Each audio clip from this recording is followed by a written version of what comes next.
In this episode of Carpe Diem.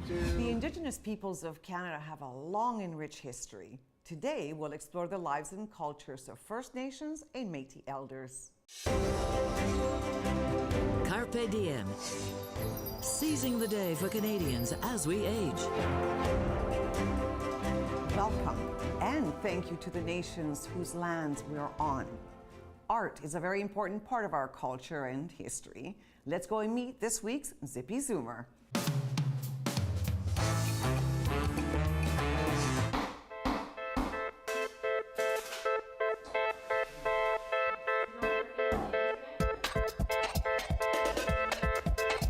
We are back with our Zippy Zoomer. Let me introduce Don. He is a carver extraordinaire. You ready to do some work? Yeah, let's do this. To me, art is a verb. You know, anything can be art. Filmmaking, cooking. It gives you something.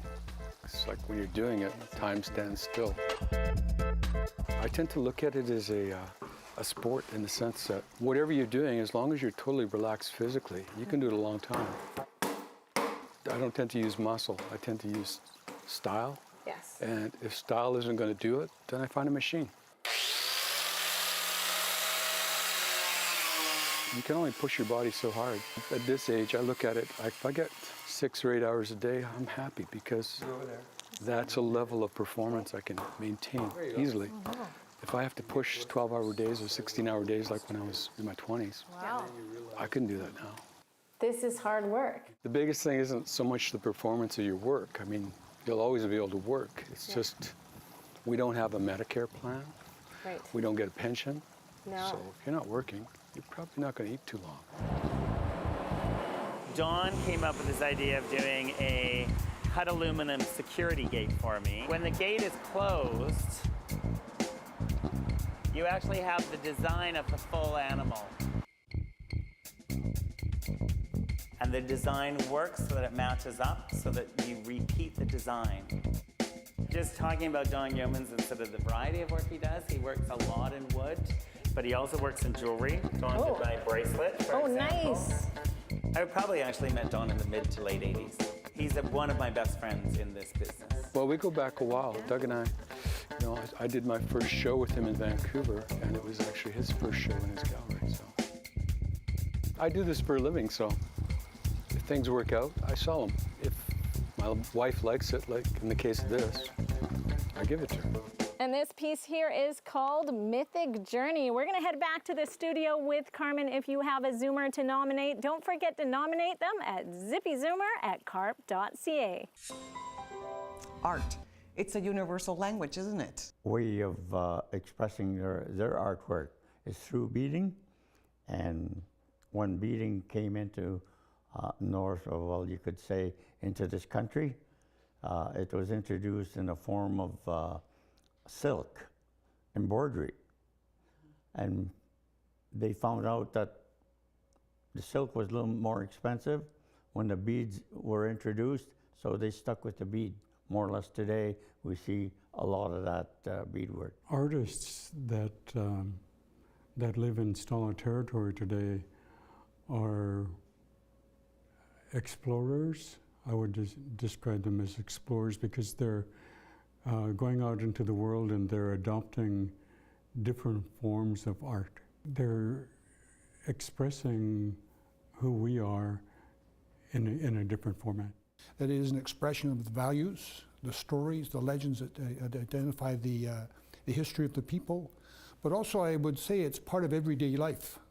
That if a person had a weapon or implement, they would do it in such a way that there was an artistry to it, because it was important. Each tool had a symbol, had a spirit, and that would give it the meaning. We're going to take a short break, but first, let's watch this short clip on what it means to be an Aboriginal.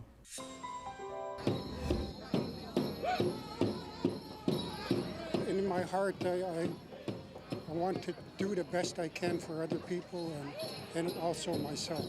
And that's what a true Aboriginal does. He respects the land, he respects the people, and that's what I'd like to do, to portray that for other people.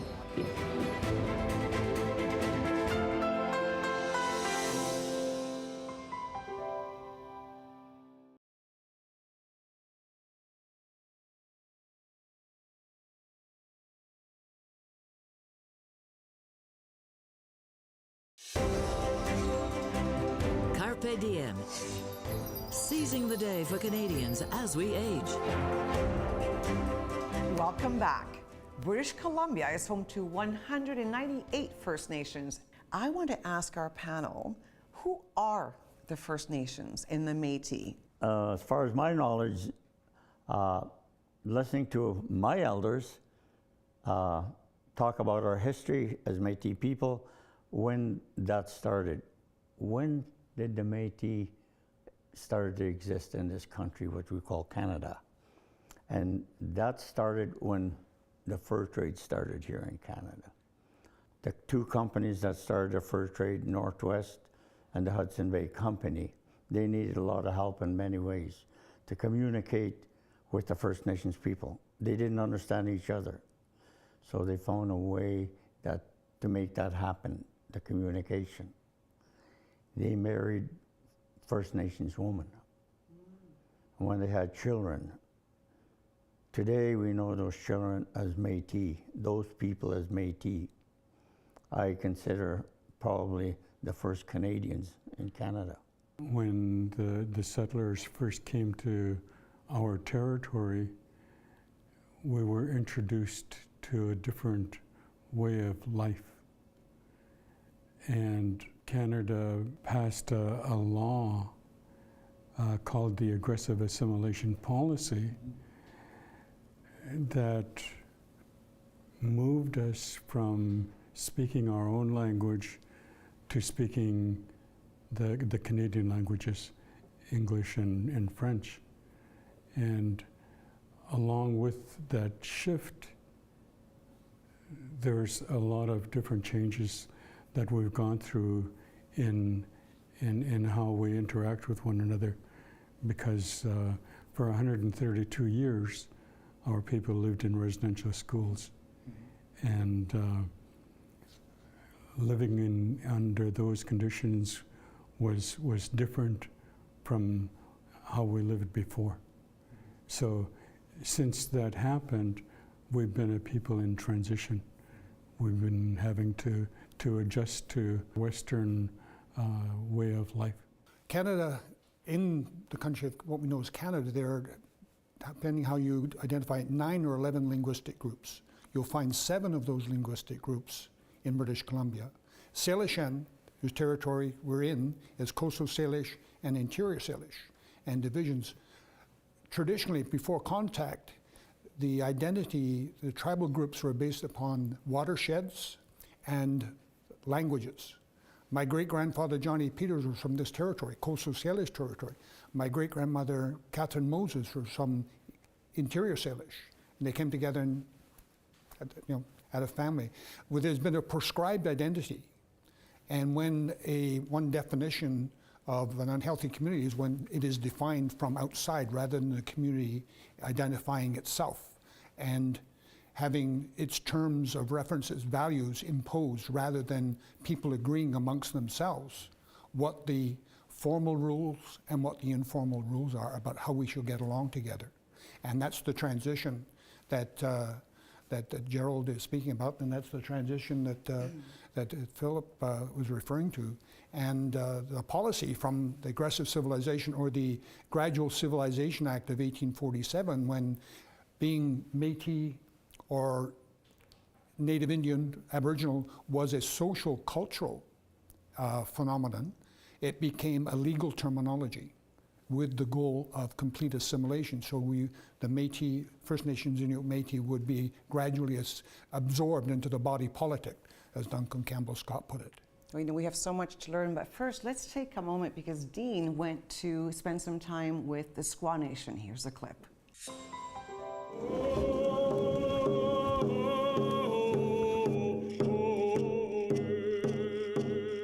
The first thing that we're taught is that a lot of these songs, they have the words that come to these songs that we lost, or they would have been originally in our native tongue, our Aboriginal language. Right. Due to a lot of the loss of our history and our language, we tend to go with the vowels, the A's, the E's, O's, A's. When we first came out and started to follow the drums, it was so rare, and it was still seen as only brought out behind closed doors. Right. And in our... And this is up until recently, like in your generation you're talking? Yes. Like my parents and our grandparents were forbidden to have any of these practices. Now, I wanted to ask you about Métis music. Our music comes from the both cultures. There's a lot of Métis that also play drums today.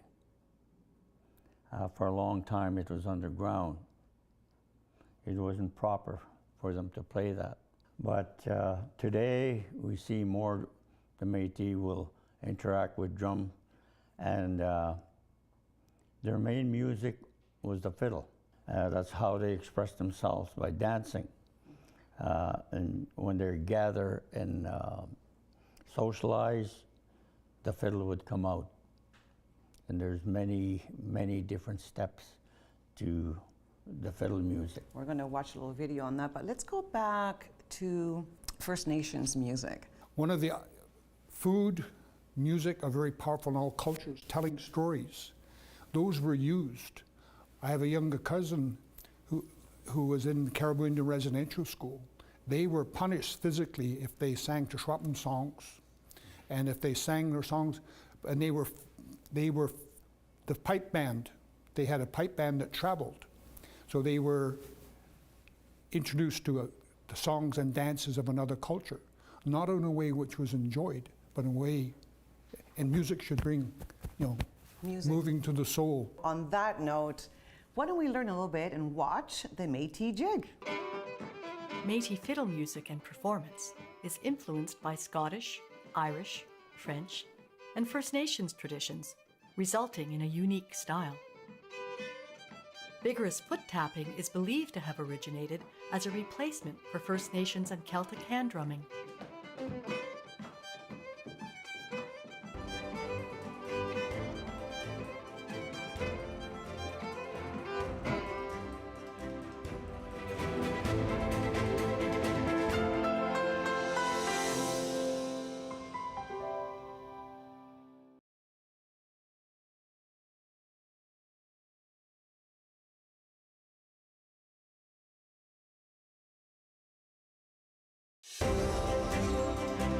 Carpe Diem.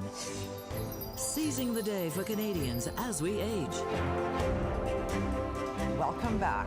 In this segment, we're talking with Aboriginal elders. And the question I want to ask is, what does an elder mean? Is it an honor to be an elder? It is an honor indeed, and it is, and I think when Gerald said we're in transition, I think of it in social role terms. What is the job description? Mm-hmm. And what are the expectations? When I think of an elder, I would think of my great-grandfather. And certainly it would be presumptuous for me to, okay, I may be the same age, but age is only one factor. Someone who's being given, who has the wisdom and knows local knowledge and knows all of the, how to get by. I think back to a conversation I had back with our dear departed friend Leonard George, the Tsleil-Waututh, back in the 70s, with the dilemma of, there's something I'm supposed to know that I don't know. I'm supposed to be an elder, I don't know, what am I supposed to do? I can't ask, because if I have to ask, it means I don't know, and if I don't know, I'm not. And around you go. And the temptation might be, rather than feeling foolish, you pretend you know, but when you don't know what it is you don't know, you have to pretend you know everything. Well, the Métis, we use that term.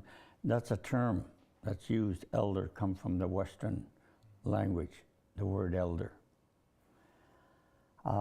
In my language, it's called Kehtiayak, the old ones.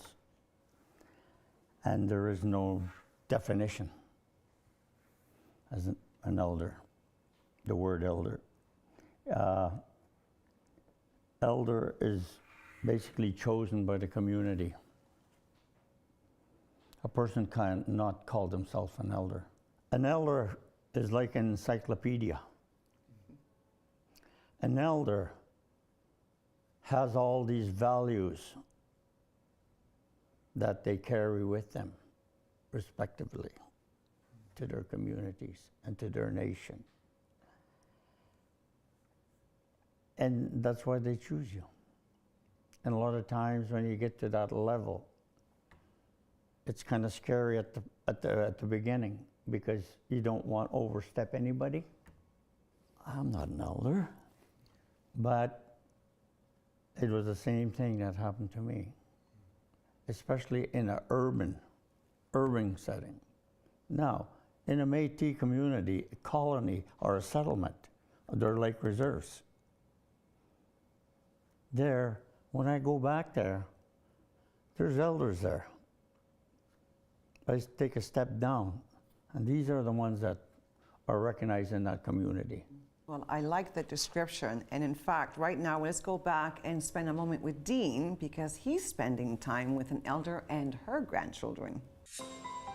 Grandma, there's a letter for my name. A letter for your name, you're right. That's letter Y. These children don't know how lucky they are to have great-grandmother, grandfather, grandmother. I mean, my era, I had one grandfather, one grandmother. Because of the children were gone. Is it Swiwo? Is it Swiwo? What's Swiwo? Awa. Awa. Gerald, Cicela seems to be quite the educator, and those children were mesmerized by her language skills.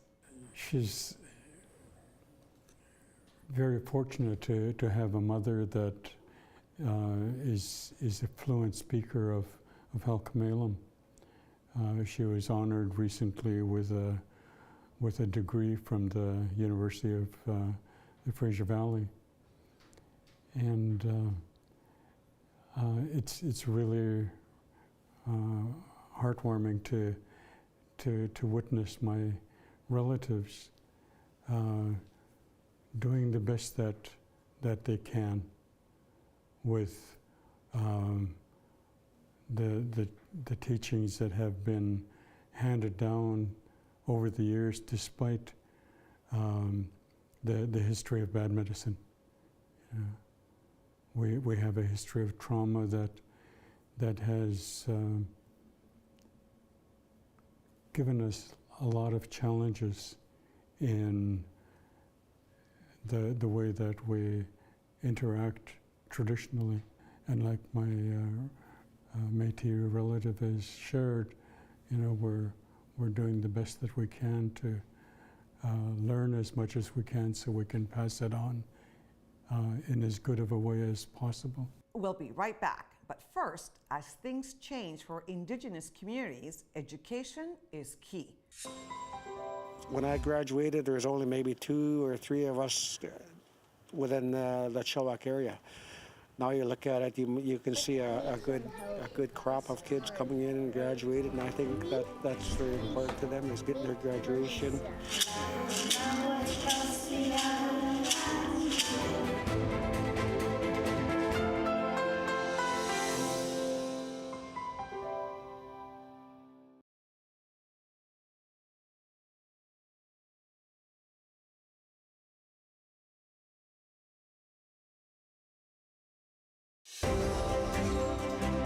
Carpe Diem.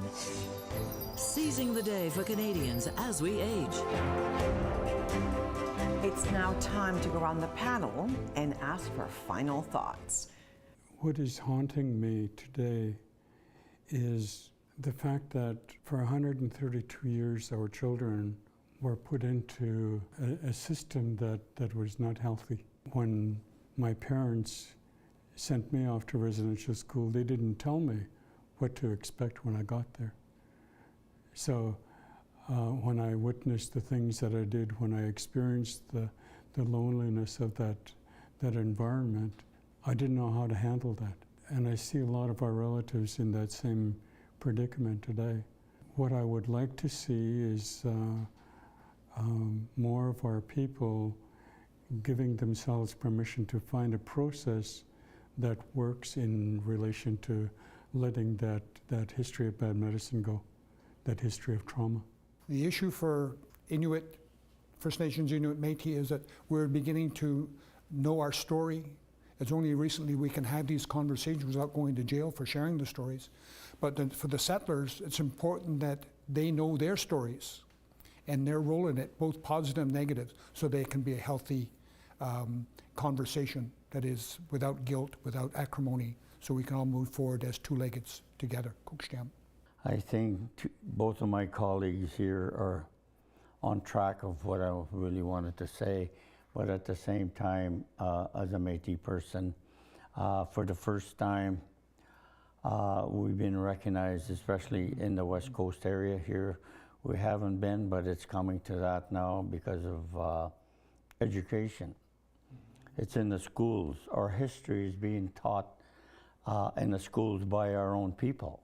And I see that changing for the younger, not only for the Aboriginal kids, but for all the kids that go there. And they're learning about the history of Canada. What happened here in Canada? And I think that's a good thing. And that's the only direction I see that's going to be healthy to make those changes.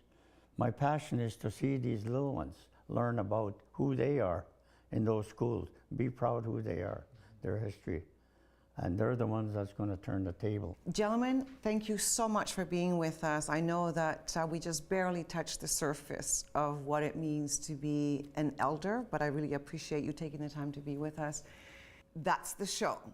Remember, as our Carpe president, Moses Neimer, always says, the best way to keep going is to keep going. So stay zippy and Carpe Diem. Seize your day.